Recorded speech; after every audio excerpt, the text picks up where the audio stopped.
Hello guys! Welcome back to my YouTube channel. It's me, Elaine. Before I start this video, don't forget to subscribe my channel and follow my account. So this video starts now! 美味しいおにぎり作ろう優しく包むほかほかこ So ngayon, ituturo ko sa inyo kung paano magawa ng intro. Since kakapost ko lang ng bagong intro ko, which is eto. At, ayun, ituturo ko sa inyo dito. Pero bago ang lahat, syempre tatanggalin ko muna yung mga nandito para maituro ko sa inyo ng maayos.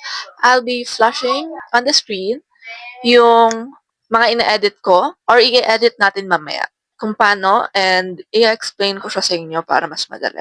Pero bago ang lahat, iisipin ko muna kung saan ko ilalagay ito. Kasi, kailangan namang ganyanin ko lang dito. Namang kainin ko to. Ayan. Sa sariling lalagyan na lang niya. Sobrang madali lang yun. Ang gagamitin lang natin is Canva. Dapat meron kang Canva. Even if that's premium or not, pwede mo naman gamitin yan. Of course, kailangan mo rin ng Pinterest. Kailangan may Pinterest ka para sa gusto mong design. Gusto mong pagbasihan ng design. Dapat meron ka ring CapCut para dun sa sounds naman. CapCut, usually yung mga sounds na nandun is yung mga normal sounds lang or effects na inilalagay kapag nag-vlog. So, ikaw napipili doon kung ano yung gusto mong ilagay. Bukod pa yung iba-background mo. Pero sa ngayon, ang ituturo ko lang sa inyo is yung dito sa Canva. Kasi walang CapCut dito. So, bago ang lahat, syempre mag-start tayo sa background. Kayo yung pipili ng background nyo kung anong gusto yung background. Kung kulay lang, kung gusto nyo minimalist lang, okay lang rin naman. Kung gusto nyo ng may design, okay lang rin naman. Kung kahit anong gusto nyo. So, kunwari, ito na lang yung background natin. So, pwede nyo itong iusod-usod. Kahit sa Canva na nasa phone lang, okay lang rin naman. As long as kaya nung cellphone nyo. Minsan kasi nag-lag siya and may hirapan kayo pag ganun. Kasi kapag hindi siya nag-save, possible na mawala yung lahat ng inedit nyo. So, kailangan nag-save siya. Make sure na nag-save siya. So, simulan na natin. So, halimbawa, name ko yung ilalagay. Pwede kayong maglagay dito ng text. Ayan, text. Kung gusto nyo text lang ang ilalagay nyo, okay lang rin naman.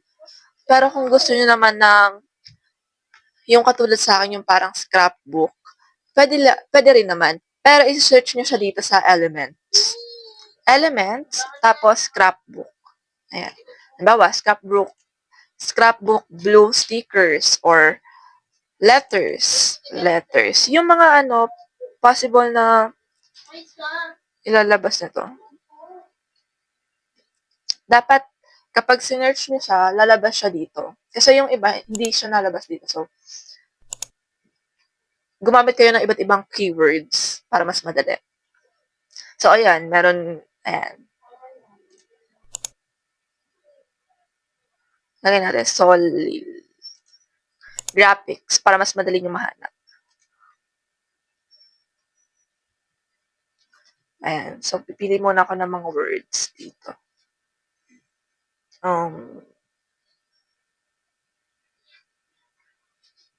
May mga elements na pwede nyo palitan yung kulay. Meron din namang mga elements na hindi nyo pwedeng palitan.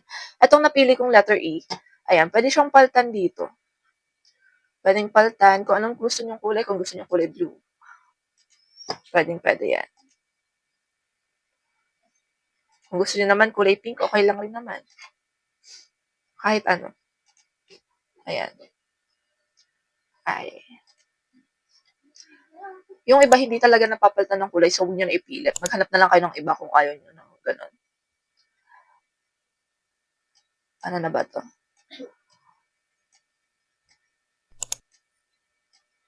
So, doblehan na lang natin yung letter L. Kunwari, ayan. Solid. So, kung gusto nyo naman ng sobrang laking size, okay lang rin naman. Kung gusto nyo naman ng sobrang liit, okay lang rin. Pero mas gugustuhin ko na yung tama lang yung size para kita siya and hindi siya masyadong malaki. So, ayan. I-resize lang natin siya lahat. Pagpapantayin-patayin muna natin siya. Ayan. Pwede nyo siyang slant, or kung ano mang gusto nyong design. Kung paano gusto nyo. Kahit ano yan. Ayan. So, yan. After nyan, pwede natin siyang i-group. Shift. Kung naka-computer kayo or naka-laptop kayo, pwede nyong pindutin yung shift. Tapos, click, click, click, click, then click, then group. Tapos, papaliitin nyo na siya. Nalagay sa gitna. Yan. Tapos, ungroup ulit. Pero, wag nyo munang pipindutin. Habang nakaganyan, pindutin nyo yung animate. Animate, ito yung galaw ng text kung gusto nyo. Ayan. Pwedeng fade, pwedeng pan, pop, isa-isa. Ayan, kunyari pop. Tapos, pwede naman, after ng pop, yung add-on effects. Ayan, makikita nyo siya dyan. Makikita mo siya dyan, yung add-on effects. Pwedeng rotate, flicker, pulse, and kahit ano pang add-on effects. Pwede namang wala rin. So, after nyan, pwede nyong i-play para i-check. Ayan. Pwede rin naman sa simula hanggang pagkatapos. Diba ba ito?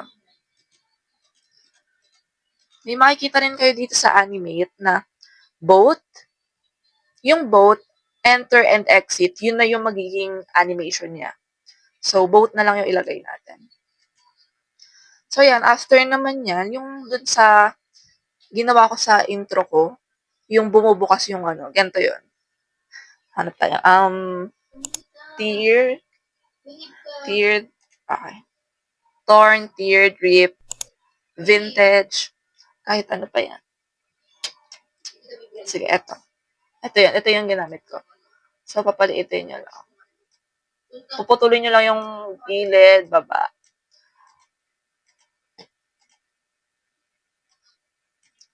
Ayan. Tapos,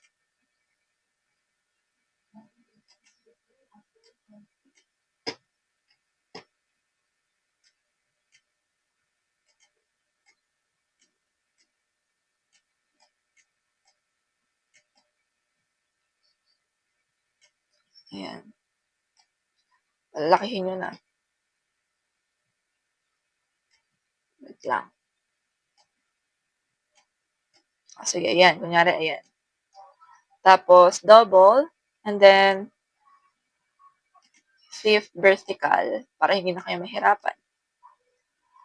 Tapos, ayan. Kunwari, ayan na. Ayan. Nakapaglagay na kayo ng dalawa. So, ngayon, ang gagawin naman natin, animation naman na ulit. Animation. Sige, kunyari, sarado. Ayusin lang natin. Ayan, animation. Tapos ngayon, wala kang makikita dito na yung katulad sa akin na mag-open siya and then mag-shut. Ang gagawin mo ngayon, create animation. Hindi ko alam kung meron to sa walang premium or ano. Pero ayan, create animation and then, ayan, ganun. Ikaw mag-aano ng speed mo. Pwede mo siyang ulitin kung hindi mo nagustuhan yung animation na ginawa mo.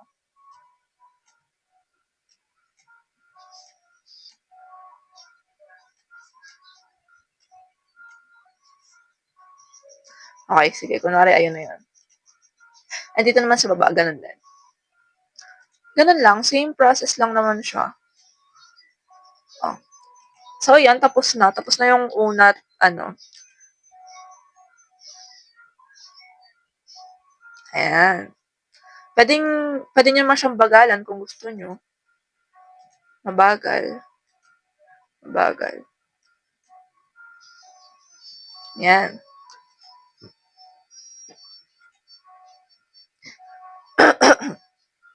So, nasa sa inyo talaga kung anong ilalagay nyo dito. Pero eto, yung simple lang na ano, pinakita ko lang kung paano siya i-animate. Pwede nyo rin siyang lagyan ng mga shadow o kung ano dito sa edit. Ayan. Shadows, effects.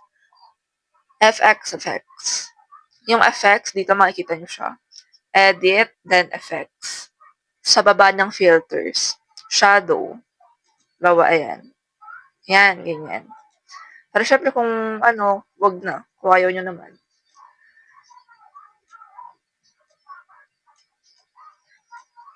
Madali lang siya actually and then ilalagay mo siya sa CapCut para lagyan mo ng sounds, yung pag-pop niya, yung pagbukas ng ano, yung mga motions na meron dito. Ganun lang naman. Actually, sobrang dali niya lang. Medyo natagalan na ako kasi ang dami kong kaartehan na hinahanap. Pero ayun, pang matagalan kasi yung intro ko. So yun, next naman na ituturo ko sa inyo is yung sa Canva naman. Pero, sa susunod na yun.